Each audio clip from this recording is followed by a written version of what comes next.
Welcome to this explainer. I am absolutely thrilled you're joining us today because honestly, we are looking at something truly mind-bending. For centuries, the Earth has been guarding some incredibly stubborn secrets, relics, ruins, artifacts that seemed completely impossible to decipher. But today we're witnessing a revolution. Cutting-edge science and forensic technology are finally solving the most impossible puzzles of the ancient world. We're peeling back the layers of time, and what we're finding is completely reshaping our understanding of human history. Okay, let's dive into this. Here is the structured roadmap for our historical mystery tour today. We'll be investigating 4 distinct locations where antiquity and modern technology collide.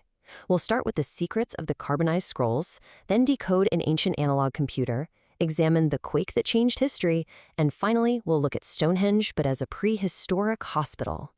So, starting us off, Section 1, Secrets of the Carbonized Scrolls, Pompeii's Hidden Library. Picture this. It's the year 79 AD. The catastrophic pyroclastic eruption of Mount Vesuvius completely buries Pompeii and a nearby luxury vacation home known as the Villa dei Papyri. Fast forward to 1750. Well diggers are tunneling through 75 feet of rock-hard volcanic debris when they stumble upon this stunning colored marble floor. They'd found the villa. And more importantly, they found its library, containing over 1,800 papyrus scrolls. But there was a massive problem. The extreme heat of the eruption had completely carbonized them. When excavators first found these tightly bound scrolls, they actually threw some of them away, mistaking them for pieces of logs or branches. They are so incredibly fragile that if you even try to touch or unroll them, they just crumble to dust. And this brilliantly illustrates where modern science steps in to save the day. Computer scientists at the University of Kentucky developed a revolutionary method they call virtual unwrapping. Rather than physically touching these delicate artifacts, they use highly sophisticated 360-degree X-rays. They collect a full view of the object, and then, using custom software, they trace the physical wraps of the scroll, build a 3D model, and digitally flatten it out to read the ink inside, forensically reading them without ever actually opening them. The payoff of this technology is absolutely staggering. When they digitally unwrap some of these texts, they found writings from ancient Greek philosophers. One quote from Democritus found within the scans literally reads, "Materials are made of atoms." I mean, think about how profound that is. 2,000 years ago, long before the invention of microscopes, Greek philosophers were postulating atomic theory. But this leads us to an incredibly exciting possibility. See, the villa was entombed about 40 to 50 years after the death of Jesus, right around the exact time the original apostles were doing their mission work across the Mediterranean. Scholars believe it is entirely likely that this undiscovered, largely unread library could contain copies of the lost, original letters written by the Apostle Paul. If so, that would represent the earliest known Christian material in existence. The forensic unearthing of this library, it's just getting started. Moving right along to Section 2, the ancient analog computer, decoding the Antikythera Mechanism. In 1900, Greek sponge divers hunting in the Aegean Sea found a Roman-era shipwreck. Amidst all the artifacts, they pulled up this completely inexplicable object, a coral-encrusted bronze box filled with classical-era gear wheels. Gear wheels like this were simply not known to exist in the classical world. So, the crucial point is that when British physicist Derek J. de Solla Price examined the 7 major and 75 minor fragments in the 1950s, he realized this wasn't just some clock. It was an ancient Greek analog computer, a device using physical wheels and gears to do highly complex calculations. This was a level of technology humanity seemingly lost and did not see again until the 1800s. The timeline to unlock this device, the Antikythera Mechanism, took over a century. After Price pieced it together in 1951 and published his findings in 1959, the world was totally stunned. But the real breakthrough? That happened in 2005. An international research project used cutting-edge 3D X-ray tomography to peer inside the bronze fragments. This allowed them to finally read the ancient inscriptions hidden inside the device, which basically served as an instruction manual. And what did that manual reveal?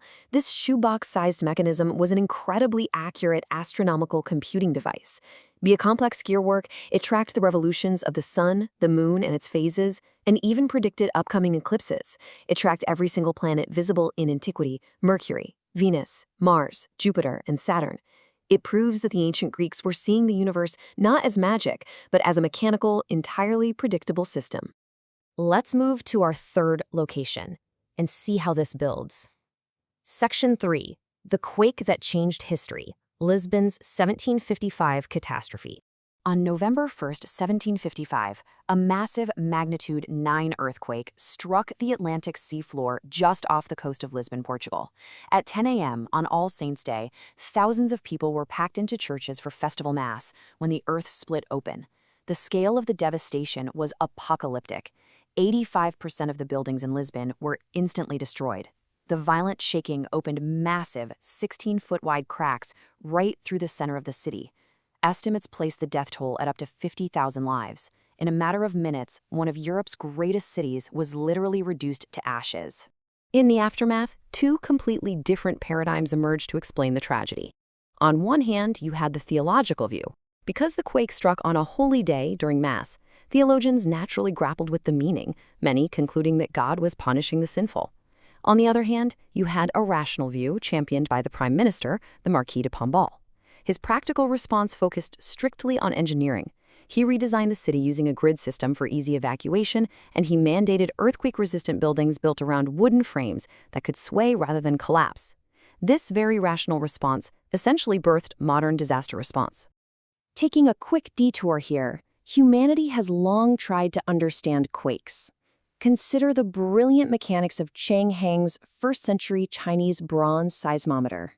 It was a bronze cask ringed with dragons, each holding a ball over a bronze frog. When an earthquake hit, the force rocked an internal pendulum, which bumped a directional lever, dropping a ball from a specific dragon's mouth into a frog's mouth. The loud clank told you an earthquake happened, and the specific frog told you what direction it came from. Absolutely brilliant. Finally, let's head to Wiltshire, England for Section 4, Stonehenge, a prehistoric hospital, the skeletons of Salisbury Plain.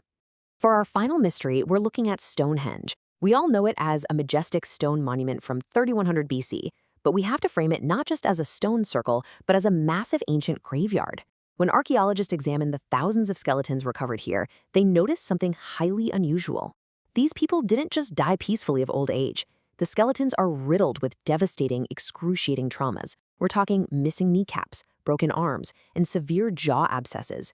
Looking at the specific forensic evidence, it treats the site less like a standard cemetery and more like a cold case crime scene, or maybe a triage center. Now, what's really interesting to see here is the 2008 breakthrough discovery regarding demographics. Through advanced analysis, scientists realized that a staggering 50% of these traumatized, sick people did not come from the local area. Half of them traveled from outside the region, specifically to come to this monument. So why would so many sick people travel so far just to get to these stones? Well, 140 miles. That is the staggering distance the inner rocks, known as the bluestones, were transported from the Presqu'île Hills in Wales. Why drag heavy rocks 140 miles back in 3100 BC? If we look at Celtic folklore, stones from that specific region were deeply associated with water and healing energies. It appears Stonehenge was a prehistoric hospital. Ancient people traveled to these bluestones believing their energy could cure their terrible ailments. From carbonized scrolls revealing lost philosophers, to bronze gears computing the heavens, to ancient earthquake engineering and prehistoric healing centers, our ancestors were incredibly complex. Their stories were almost lost to time, but thanks to modern forensic technology, we're giving them their voices back. And it leaves us with one thrilling final question. If modern science can reconstruct our past this vividly today, what other history-altering secrets are waiting right beneath our feet, just waiting to be uncovered? Thank you so much for joining me on this explainer. Keep questioning, keep learning, and I'll see you in the next one.